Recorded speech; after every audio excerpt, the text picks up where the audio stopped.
Hi, everyone, and thanks so much for joining July for Yes, You Can Do Video, and you should. Before we begin our session today, just wanted to cover a couple of housekeeping items. The first is that during this webinar, the audio is muted, but we love questions. This should be a super interactive session, so please fire away through chat and Q&A, and we will answer them just as soon as we can. And secondly, this presentation is being recorded. We will email the recording following the session, so don't feel like you have to capture everything in notes. We've got you covered there. My name is Leslie Smith, and I'm the Director of Marketing and Communications for July. Before our guest here, Alan Gross with GSM, begins his presentation, I just wanted to provide a quick July overview. So Alan, if you don't mind bringing up that slide.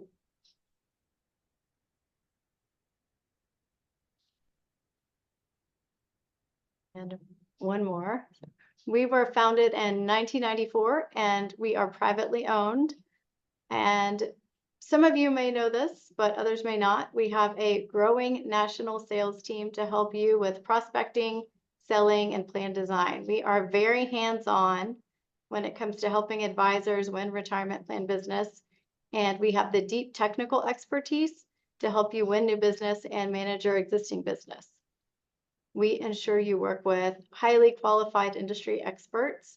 Most of our client service team has industry-specific certifications. Our average plan is around 1.5 million in assets with 35 or so participants. And so while we primarily operate in the small plan space, we do have a new special program and service model to support larger mid-market plans. And one differentiator that I especially want to highlight is our technology focus. Our technology focus sets us apart from other record keepers. We have a large in-house software development team. We offer a robust proprietary enrollment experience. I encourage you to check it out if you're not familiar with it. We have a comprehensive client portal, and we are always rolling out new tools and resources and offerings for participants, for sponsors, and for advisors. That's a little bit about July. We are super pleased to welcome Alan Gross with GSM as our guest speaker this afternoon. Alan is the founding partner of GSM Marketing, a team that provides strategic consulting and a full range of marketing services to investment, retirement plan, and fintech professionals. Prior to starting GSM close to 20 years ago now, Alan worked for Relias and Omni Retirement Plan Technologies and product and marketing leadership roles. And he started his career as a stockbroker. But one of the many things that I personally love about Alan is that most evenings you can find him playing one of his mini guitars and brainstorming ideas for acoustic.life.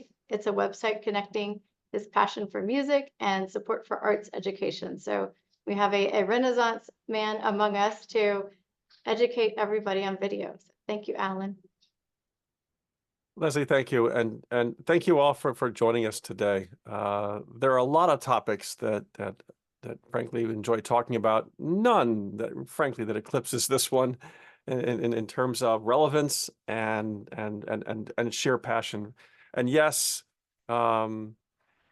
music is more than just a passing kind of a fancy for me. You're right. And even though you see my background here, you do see something peeking out in the corner, and that's just a little bit of a keyboard, which itself is a tease, because if I'll just move my camera just for a quick moment to show you that while I'm in my business space, this is the rest of my room, or at least part of the rest of my room. I love spending time in here, and it's an opportunity to connect both sides of my brain and feel like I'm only moments away from it when I need to. In this session, I know we have less than an hour, and the goal Leslie and I have is to share ideas with you that we hope you find not only interesting, but more importantly, actionable, and use maybe the first 45 minutes of our time together to go through that. I'd like to reserve the last part of the hour for questions and comment and discussion. And I'm entirely excited to open up the floor for whatever you want to ask. On any topic related to marketing and video in particular, whether you've done it and you have questions, whether you've never done it and you have questions, this is an ideal time to just fire away, and we'll do our very best. So let me tell you just very quickly that what you hear from me reflects experience that my partner and I and team have earned over more than 30 years, frankly, of being in this industry in particular. And that means working with TPAs, record keepers, advisors, fiduciaries, investment professionals, fintech professionals.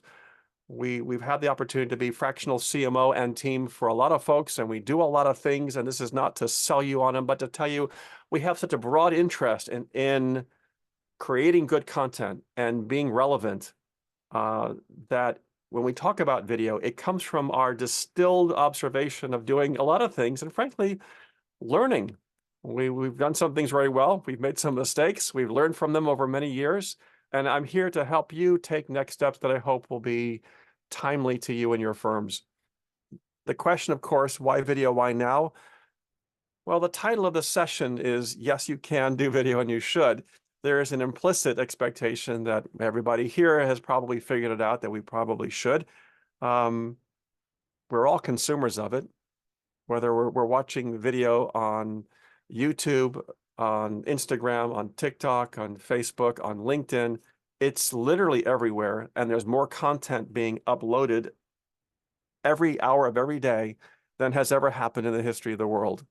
And the question is, well, A, why should we, and why should we do it now? And if we were, how do you plug it in? Well, I would tell you that I always look at it in the context of communication. And we say effective communication means delivering the right message to the right person at the right time, the right way. You've got to do all four of these right to succeed. If you don't, if you miss any of them, you miss. Which means if I have the right person at the right time and I send them the wrong message, thank you for playing, lovely parting gifts for you, no win. How many times do you have emails that come in your box all day, every day from somebody who's sending you a message that has nothing to do with your interests? We all do. The point is, if the message is not attuned to what you need to know and need to know now, it has no relevance. If you've ever watched a great produced video, I mean, the audio was beautiful, the video, the lighting was perfect, the person is well prepared, the scene is lovely, and you catch yourself saying, who are they talking to? What's the message here? I don't even know if I'm the right demographic for this. It doesn't feel like that I was the person they were trying to talk to. You lose. And if you catch the right people, but not at the right time, they're not paying attention. We all know how hard that is. So the one thing you want to make sure is that all those are the right, but the last one, which says the right way, that reflects something that we've learned. And it's at this point, it's kind of indisputable. And that is, and this will not surprise you, people would rather watch than read. A, that's limited time. B, they absorb and understand information differently. And to the extent that they would rather watch than read, then we should give it to them the way they want it. What we do instead too often is you want to watch, but I like to write. So what I would do is I send you words. They may be carefully crafted words. They may be important, but I'm not giving it to you the way you want it. And there's a cost to that. And by the way, what I want you to also hear from me is I'm not telling you start doing video and stop sending people words. That's not the case. There are people on both sides of this. There are people who do prefer to read. We want to continue to offer them that opportunity. And there's reasons to have words on a page, whether it's for SEO or other purposes anyway, if it's a website. But the right message, the right person, the right time, the right way is the key to success. And when video is the right way, we want to lean into it. We know video works. Here's some quick stats. And these are fairly updated and they matter. You've probably heard at various times, people retain a lot more of what they see than what they read. That alone would tell you video is compelling. We're visual. We understand things that when you show me a picture, you create something that's emotionally powerful or that just connects to my brain. I remember it better. In fact, people spend much more time on web pages that have video on them than pages that don't.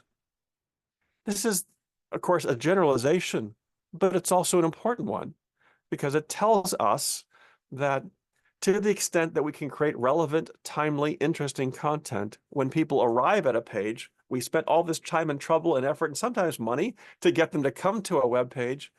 Let's maximize that experience that they get, have them spend more time and get more out of it. The last one, also important, just using the word video. I have something to share. Video in the email subject line, boost open rates, boost click-through rates significantly. We sometimes work around the margins here. How do we get another 1%, 2%, 3% performance out of some of the things that we do?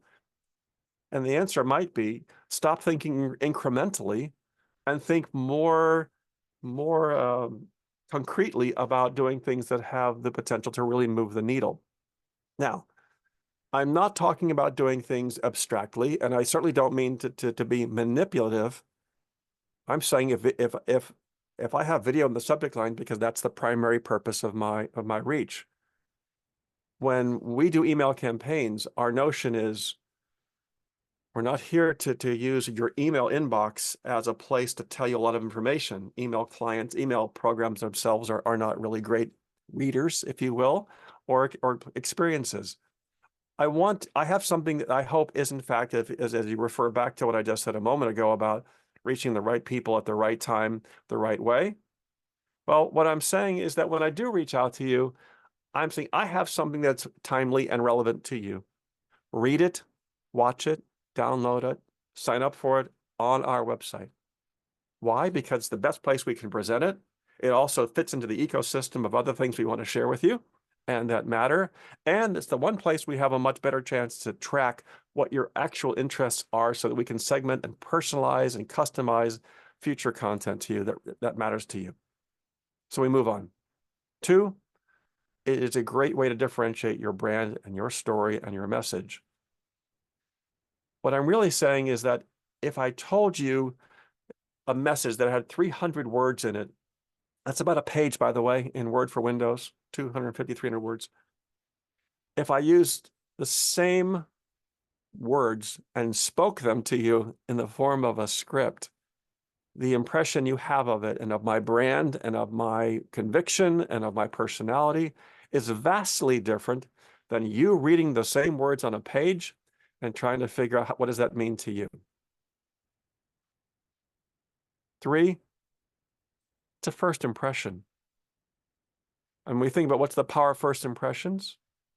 Well, reality is we're in 2024 and we're many, many, many years downstream from anybody saying, hey, you should do video. And yet the vast majority of your peer group, that includes friend and foe, meaning even competitors, aren't doing it. And of those who are doing it, most of them aren't doing it particularly well. Now, there's a lot of reasons for that. But what I'm telling you is to do it well is to create an outsized first impression of the quality of your brand, the quality of your purpose, the quality of your capacity to serve. But if you do it, and this is advice I would give you no matter what you do, it's TikTok, the clock is running. If you're doing video, and by the way, the same matters if you're writing to me in the form of an article or a social post or anything else, but it always matters in video, get to the point. Why? It's because your audience, their interest in watching isn't necessarily as long as your interest in talking. In fact, this curve here comes from a study done by Wistia. It happens to be the video hosting platform that we use for more than 1,000 videos we host on behalf of clients. And they studied, as you can see, more than 500,000 videos and over 1 billion plays to be able to say, hey, listen, if you just generalize everything, it says that people, there isn't, by the way, a timeline. I should tell you that the timeline on the bottom says people will pay attention for about 2 minutes. That's that first line, that first where it drops off like a cliff at the top of that curve. That's about the 2-minute mark. And it flattens out towards the end. But it really means if you can deliver your message in the first couple of minutes, you probably have the attention of more people, certainly than you do 5 minutes, 10 minutes, 15 minutes, or 20 minutes later. It's not possible to make everything a 30-second soundbite, and I wouldn't advise you to do that. What I would tell you is do it in the fewest number of words you can. Be as succinct as you can be. Don't do in 10 minutes what you could do in 6. Don't do in 6 minutes what you could have done in 4. Don't do in 3 minutes what you could have done in 1.5. It will make a difference. And related to that is the advice, don't bury the lead. This is something that we literally see every day. People just start talking because they know at the very end, they're going to tell you, let me tell you what to do with this at the end. The problem, by the people write articles the same way. You see this in industry pieces, you see this in thoughtful pieces, and you see it in video. The problem is, instead of putting the call to action at the front, too many people put it at the back. Before they close, before we end, we say, now let me tell you what to do with this. Well, the reality is fewer people are going to see that information from you at the end because you didn't tell them up front where this was going, why it was going to matter to them, and what to do last. So let me not take another moment, in fact, Leslie, and suggest that our purpose here, and I use the word actionable, and I'll discuss this quickly. There's only 2 kinds of information, if you really think about it. Information is either actionable, it means I can do something with this, I can use this, or it's nice to know. That's it. I can use it or I can't use it. If I can't use it, it's nice to know. And most of us are just, unfortunately, too busy to spend a whole lot of time paying attention to information that is merely nice to know. So if you don't tell me why this matters and why it matters to me up front, hoping I'll figure it out as you go, you may lose me as an audience before you get to the punchline is the point. So we will make today actionable by giving you not just good advice on why to do video, but our intention is to share some very concrete examples of what you can do right now to start video. Because what I've been asked over and over by advisors nationally is that I like this idea. I think I want to do it, but what would I even talk about? Well, let's start there. That's the first and actionable idea that I want to make sure that you leave with. We have 5 of them to choose from. We'll go from there. In fact, Leslie, if you would, after we do this next one, let's stop for a moment and ask some of our polling questions of this group, and feed that back into our conversation, if we will. Number 6 is advice to you: don't wing it. Many of you are gifted speakers, and you're comfortable talking in front of groups, whether that's in the boardroom or on a one-on-one or in a different environment. Video is different, especially when there's a little tiny red light on the camera several feet away that says, I'm recording you now. It's amazing how that recognition can change what was a moment ago a natural, organic version of you to, uh-oh, I have to think about every word that's going to come out of my mouth. I'm going to be very careful, and I'm going to talk like this now, which doesn't sound like me anymore. And this is what happens to people.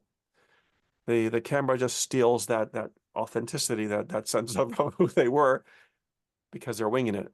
An article itself is also, as a sub point here, not a script. If you read it out loud, it never reads the same way. And by the way, the folks we pay attention to on television every day, they're not winging it. If they're reading us the news or talking to us, most often, they're not winging it. They're reading a script. They're reading a teleprompter. They are prepared, if you will. Leslie, I want to pause there. And if I should stop sharing, tell me, for you to do the polls. No, you're good. Okay. I did have a question for you before we jump into the polls, and that is, in addition to being super prepared, do you have any tips or tricks? Because I know you're so entrenched in video every day, how to sound and be more natural?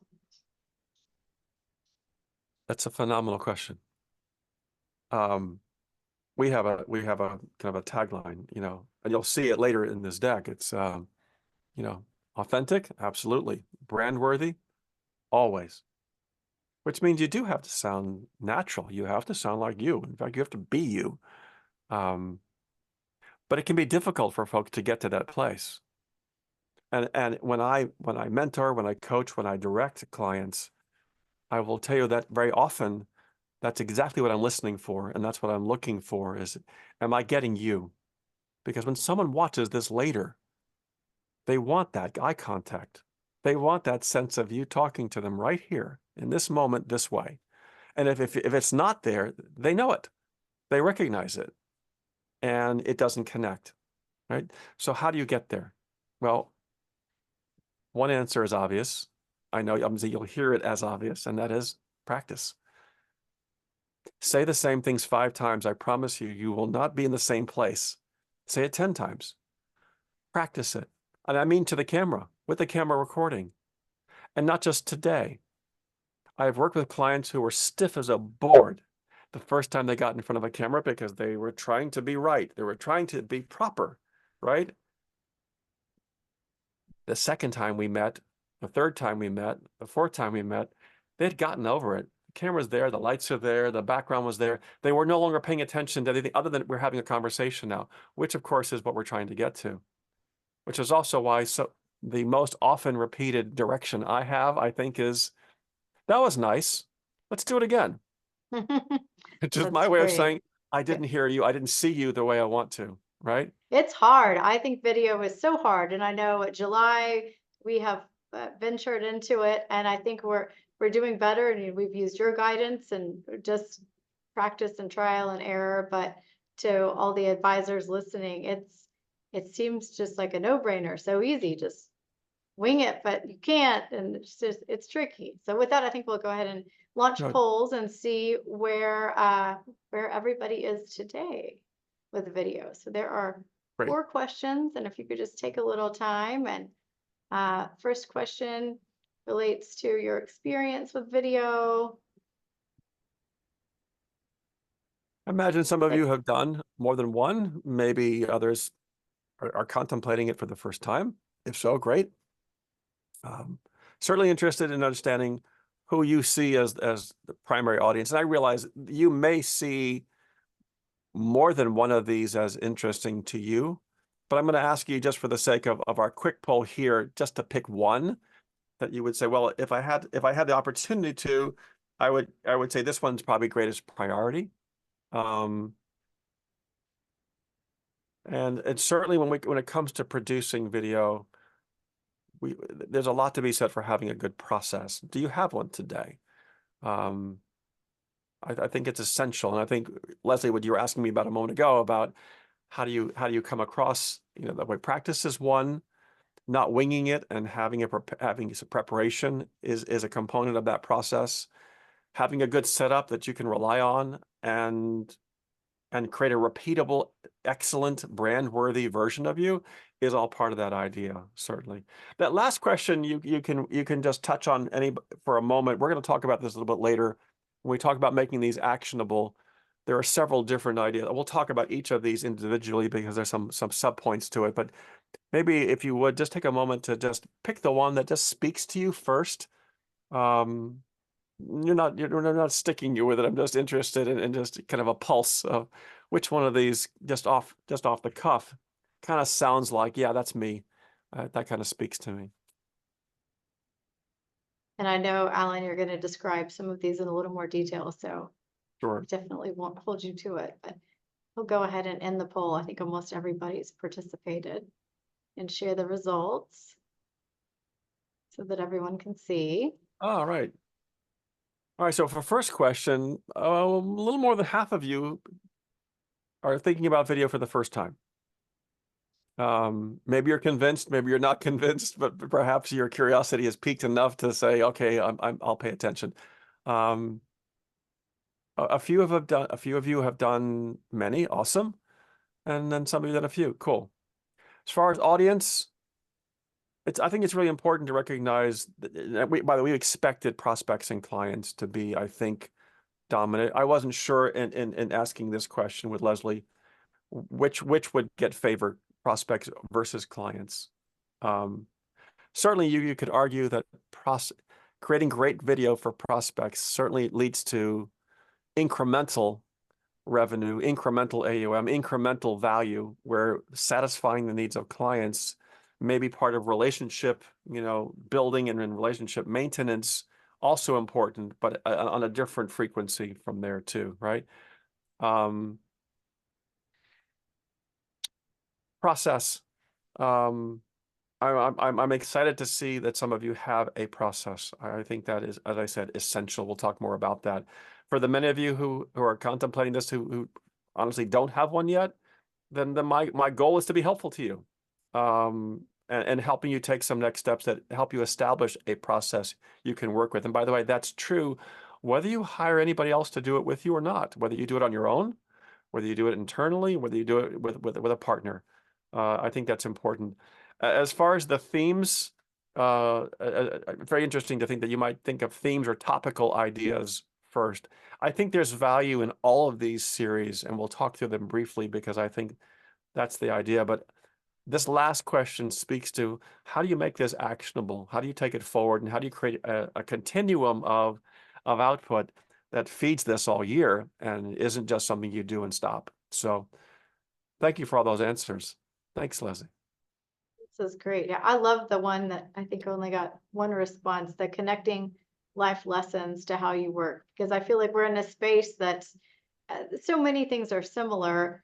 And as an advisor, sponsors and clients, you are who they're working with. And so it's just, I feel like connecting something that happened in your past as to what's driving you to do what you do with work is personally super interesting, but these are all great. Thank you, everybody.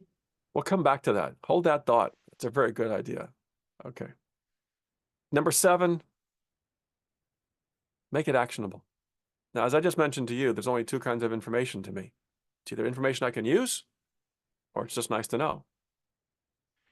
Making it actionable means thinking about it not from your perspective, but from theirs. Why is this important? Why is it important now? What can you do with this? What am I suggesting that you do with this? It's not just that I think it's valuable and it's actionable. I have to tell you how it's actionable, because not everybody understands it if you don't. What do they do next? So when you think about giving them a plan, giving them a purpose, giving them a structure, giving them a next action step is really what we're talking about. So ultimately, it means making it about them, not about you. I say that, and I'll have a little asterisk here in the margin that says, it doesn't mean you shouldn't do any videos about yourself. It's great to do video that tells people who you are. But the more that you can connect the dots between who you are and how it helps you serve them, how it helps you solve their problems, the better. But it's not simply a self-serving idea, that it's really about them, that they see this, they hear themselves in this story, they see themselves in what you're presenting, they react to it because they say, yep, you're speaking my language. You're helping me on a level that I care about. Number 9 is kind of, I hope, obvious to you. Did I lose my numbering? No, I was 8. 9 is lose the jargon. We live in not just a regulated environment, but one that is replete with jargon. And when it comes to retirement plans, of course, you know all of them. It's easy to forget that so many of the people we're talking to are not familiar with these terms or these acronyms. And to the extent that we suggest them, you may convey that you have knowledge, but you'll do it at the expense of them not connecting with you. Because what people want is comfort, that they're talking to somebody who understands them, where they're comfortable asking questions. And the more jargon we throw at them and the more esoteric information we throw at them, the less comfortable they may be in thinking we may be a good match or a good choice. Cool? 10, you've heard me speak to. Make sure it's the right message to the right audience, the right time, the right way. And when I talk to clients, realizing that listen, video isn't the easiest thing to do. It's not no cost. There's time and there's some effort on behalf of those who do it. You want to make sure that when you're doing it, that it has the potential to connect, to engage, to suggest positive change, which means we have to send the right message to the right people at the right time. Let's make sure we know that up front and not guess about that after we've already produced something that we thought, well, that was great. Who are we going to send it to? Or that was great, but it was probably not the right one to send at this time. Go from there. So that leads to one more before we flip over to this, and that is, you've heard me use the expression brand worthy. I think that however you produce video, it needs to be brand worthy. That means worthy of your brand. It means something you would put on your homepage. It doesn't mean every video does. Maybe you want to send a one-on-one video to one person. You send it with your iPhone, or you just do it with your webcam, and that's okay. I'm not here to tell you that everything you do has to be studio quality. What I'm suggesting, though, is there's a difference between being authentic and sending something that represents who you are to one person and creating content that's meant for probably broad distribution, whether it's an email campaign, a social campaign, or lives evergreen on your website as important information for people to do when they're doing either the due diligence or learning more about, who you or your firm is. That's brand worthy. And I think that making compromises there are more often than not well advised, because to create brand worthy content is to demonstrate and to look like a first tier player. And to me, I use an expression which is my borrowing of a kind of a Forrest Gumpism. I know Leslie's heard me say it, and that is, top tier is as top tier does. And creating excellent content that has production value to it, that has studio quality value, people appreciate. We see great video every day. We see it on television, we see it in movies, we see it in streaming, we see it in cable, we see it on YouTube. We also see content that doesn't look great. And we make very quick decisions about what we like and what we don't like. We do judge the book by the cover. Everybody does.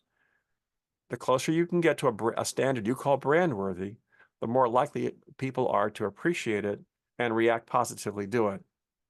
So the business case for video, of course, is strong. There are some good ideas that I hope as to how to do it and what to keep in mind when you do.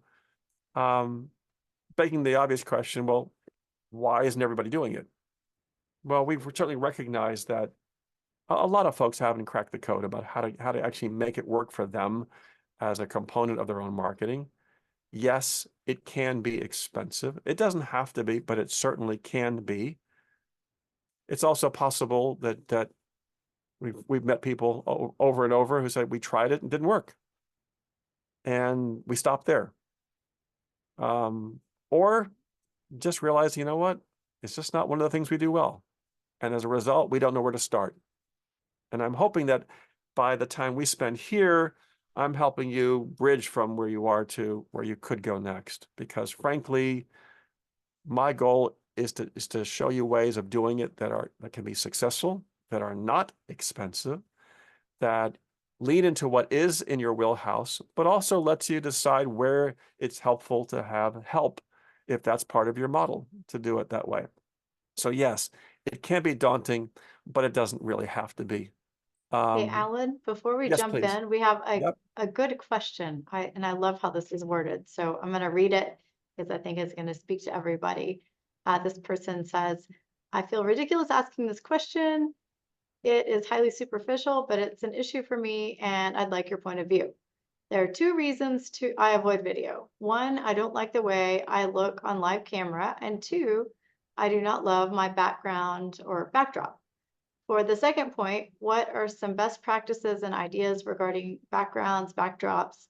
Should I go hire someone to help me decorate the office differently? Also, is it better to stand or sit when making a video? First of all really, really good questions. And you're not alone if you don't think you like how you look on video. It's like many people don't like how they sound on a recording. Let me address it. Listen, I told you I'll answer anything, and I will. I'll give you my unfiltered, unabashed, honesty on anything you want to talk about. I would answer you this way. Are you willing to stand up in front of a boardroom of people and deliver a finals presentation? Is that something you do? Do you go out and you do education to rooms of people about what you do? Meaning, if you're comfortable in person, and I think most of you are, then I'm asking you to look at video the same way. It's not natural because it feels like it's capturing you in a way that's only in this rectangle, and it is. It is nonetheless the same here. I can tell you that my own family years ago, when FaceTime was finally a thing, that after all these years of talking to someone on the phone, you could now see them, said, "Oh, no, not today. I'm not ready for video today. I don't look good for video today." I think, but if I walked to your house and knocked on the door, you'd open the door and I'd see you, just like you are right now. They said, "Yeah, of course I would." I said, "Well, I'm talking about the same thing." They said, "No, I get it. Video can feel weird, but only because we allow ourselves to think of it as being something else. It's you being you. It's literally just you being you." Now, can you improve how you frame that? Yes. Actually, I think you can look better on video than you look in other moments. Why? Because we can frame it, we can light ourselves, we can do things that actually give people a very positive impression of this. You asked about background. Many of you may have what you regard as a not very interesting background. Your office is a mess. You've got papers piled up and you have staplers and lamps and various things sitting around, and there's nothing particularly coherent about it. And if this sounds like you, I promise you, I'm describing my office, okay? It's a mess. What you see behind me is not a green screen today. It's actually a garage sale find. I chose it just to demonstrate that right behind this wall is a complete disaster. So what? Now, what Leslie has is a virtual background using Zoom. A lot of folks use that too. Okay. And by the way, I have a whole webinar on simply how to get the most out of and how to look fantastic on Zoom or Teams or whatever you're working on. And I'd be happy to invite all of you to that. But I strongly prefer, where I can, green screen. Because green screen with proper lighting allows me to set a mood and set a place that's not limited to what this looks like behind me.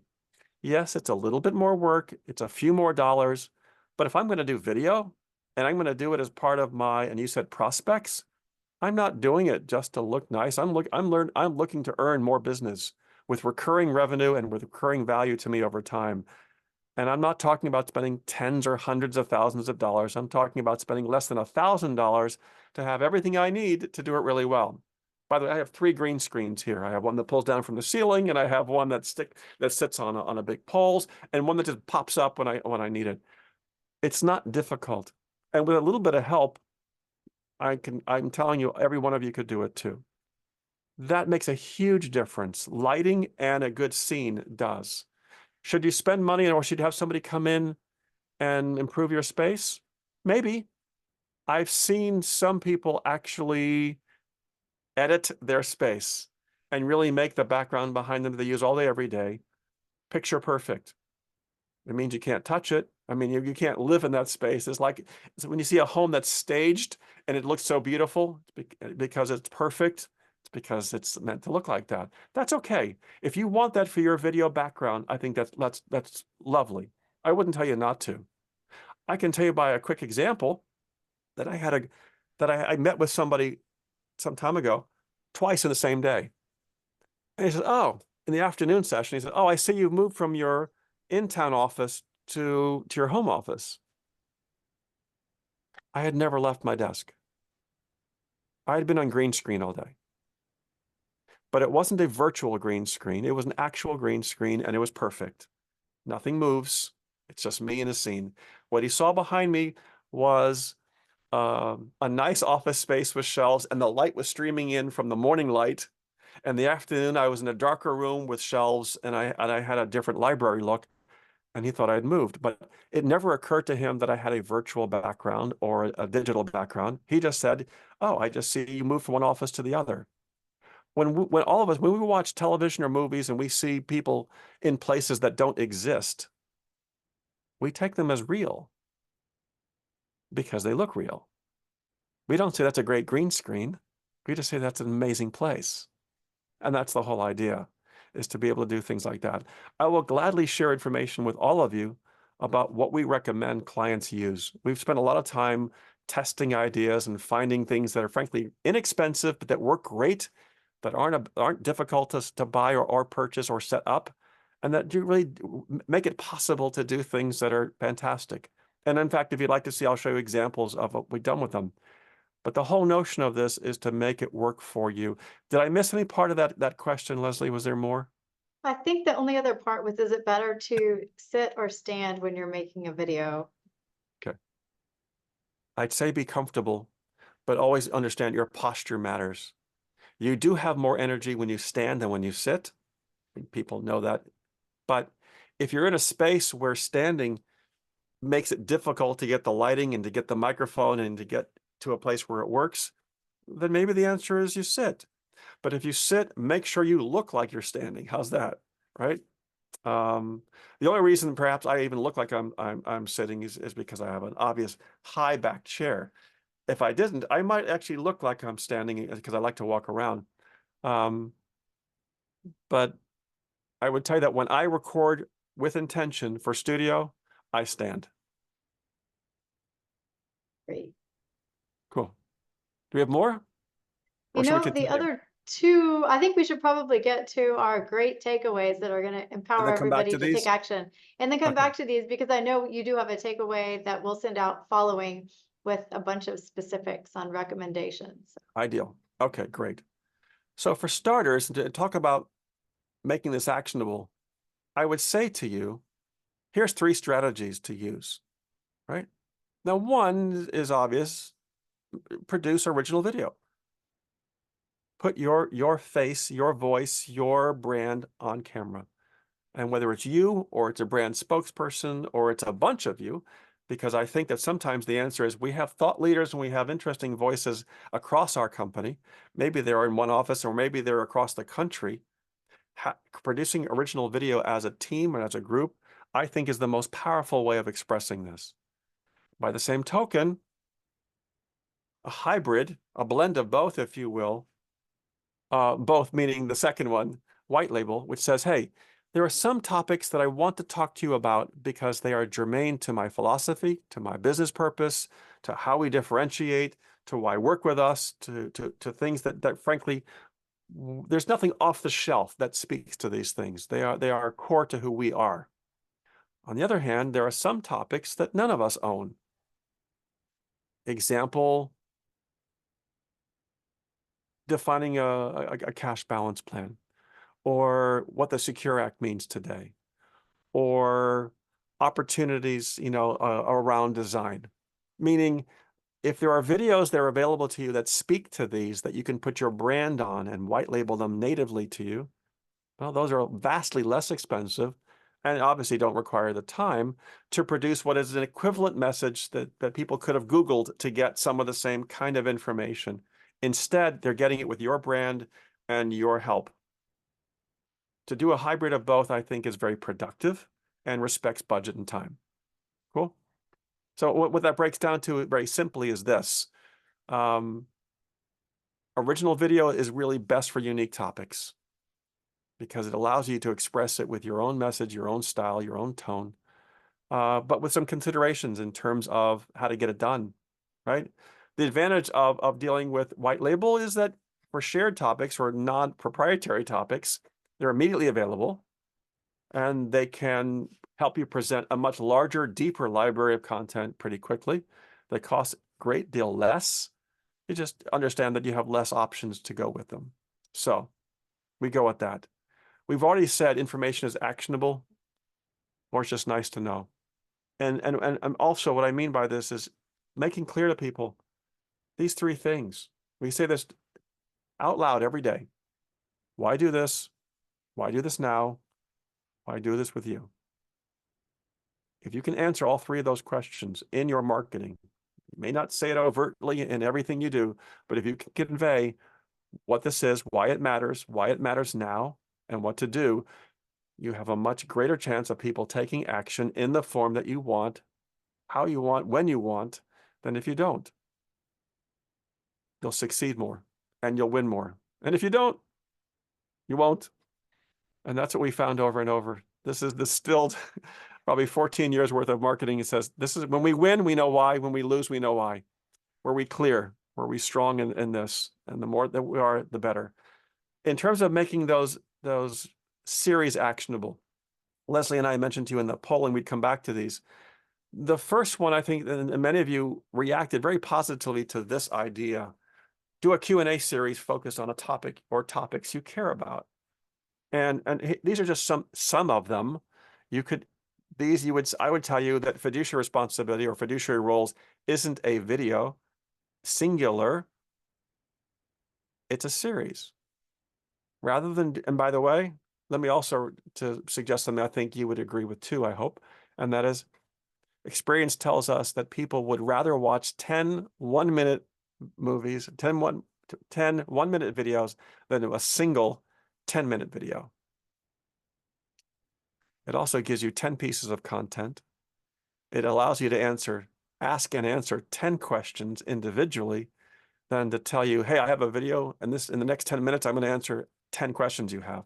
People can't remember all 10 that way. They won't absorb them that way, and you won't get the benefit of them that way. Fiduciary responsibility definitely is. Secure Act has several different places to go. How you consider plan design and optimization for employers, of course, goes in these directions, and so on. That's a whole. What I'm suggesting to you is that if you think about video as an idea, great.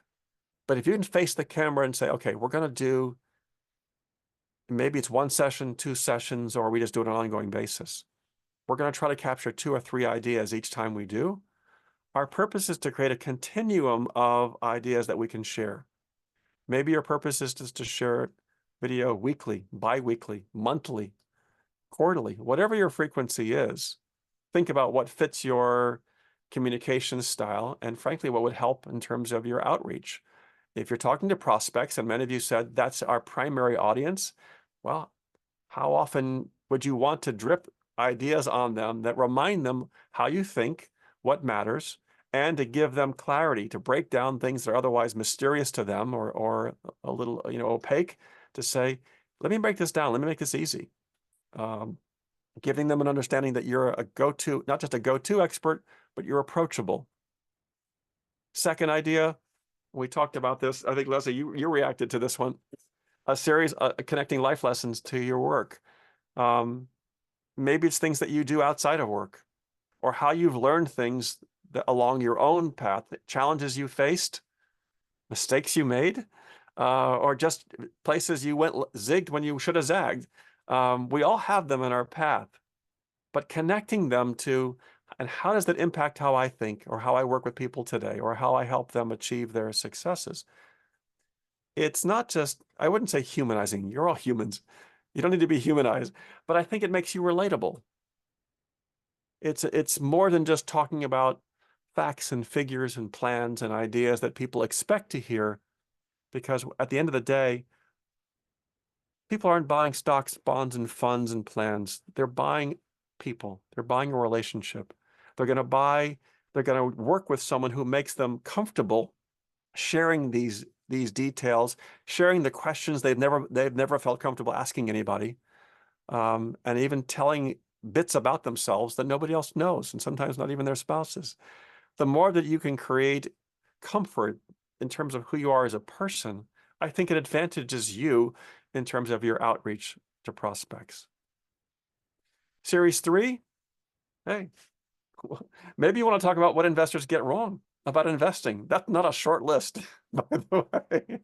Or what do they not understand about working with an advisor? Meaning people have their own idea what an advisor is.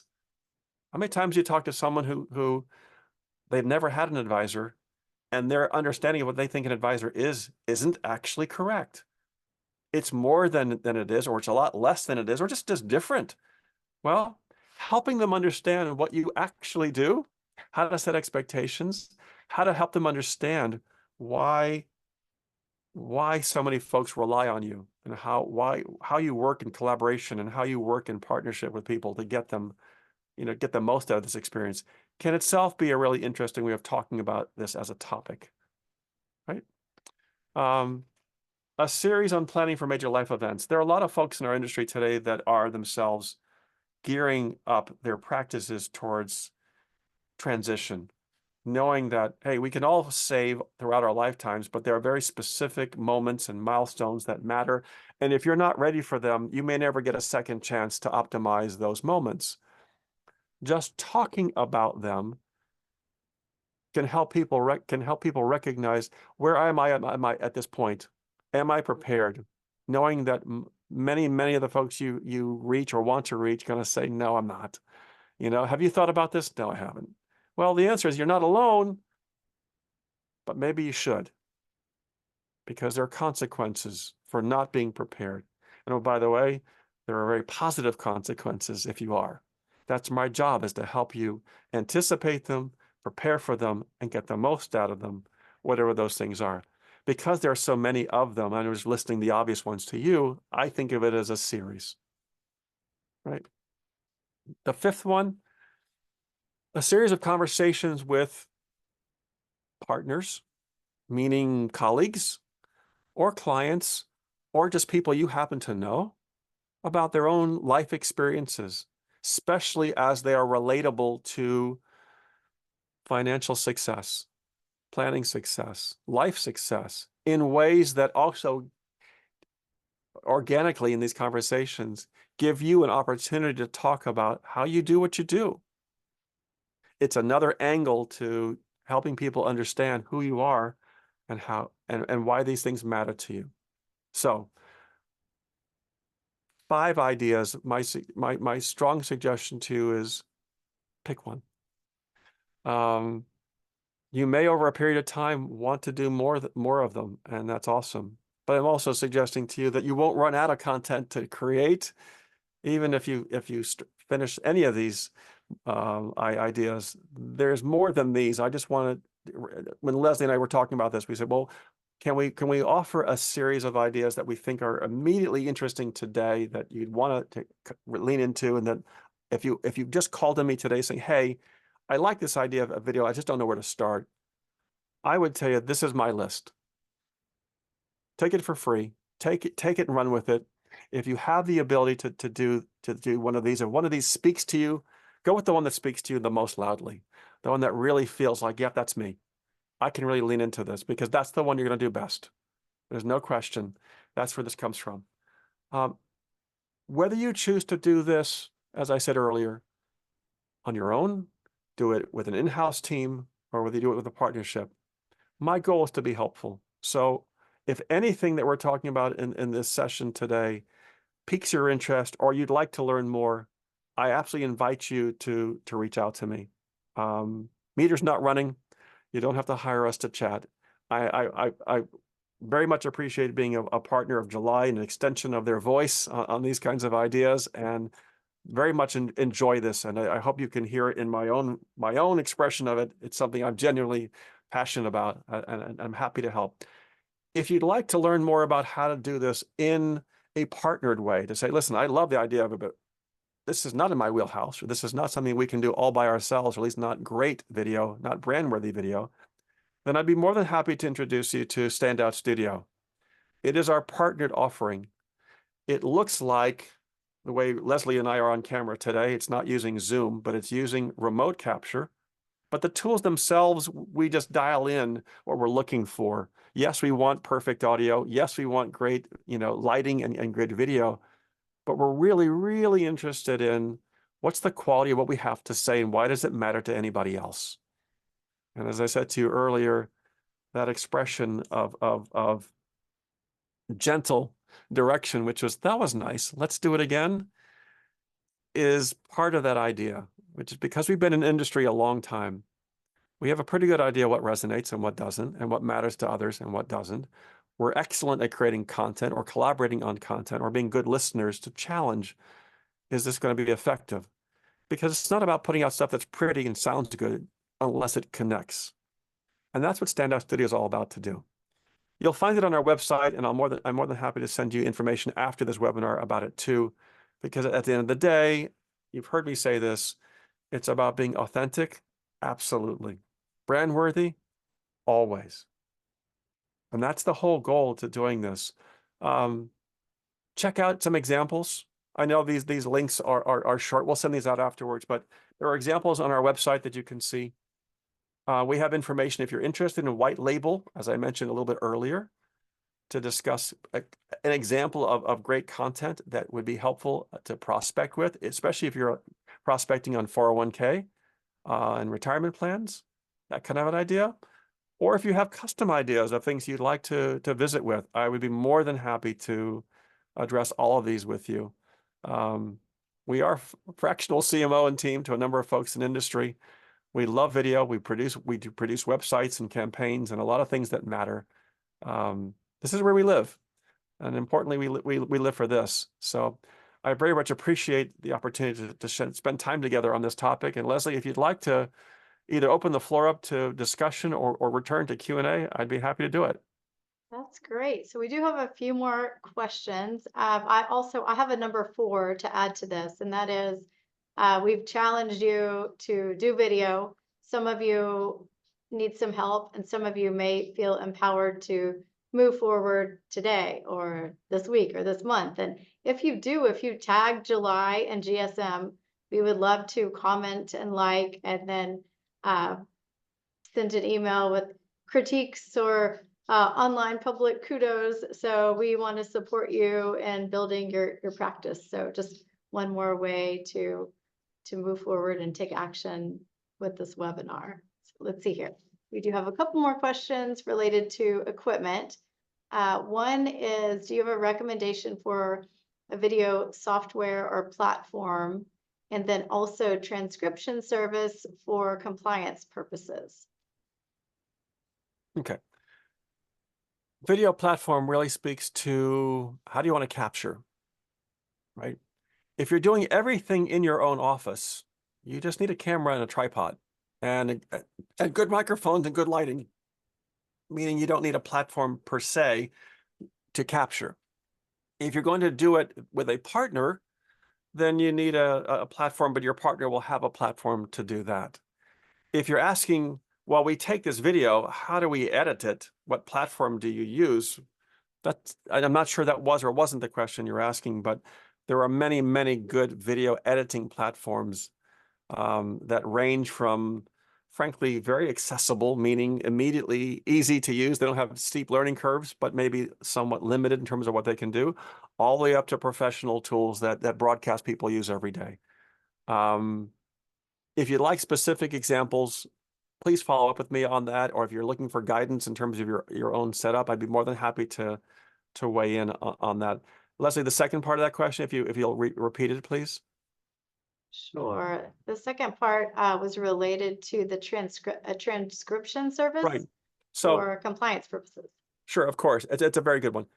If you're using Zoom or if you're using some online recording platforms, they manage transcription automatically. They transcribe everything. There are some platforms that when you upload a video, they'll also do a transcription for you automatically. Wistia, the one we use, does that, for example. If you're looking for just a service to say, can I just send my audio track or my video track to a service that'll give me a transcription and send it right back? We use rev.com, rev.com. They charge by the minute.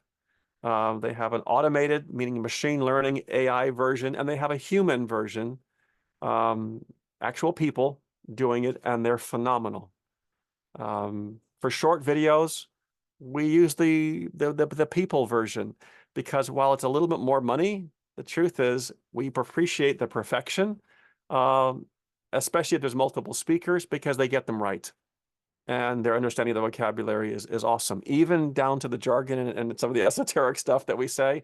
they still get it right. I use them quite frequently, and I would recommend them confidently. So for transcription, for sure. Yep. Great. And then a final question. Someone is asking about tips on camera equipment. They are saying that they've used the iPhone in the past and transferring files can be a hassle. It can be, because iPhone loves to live in it.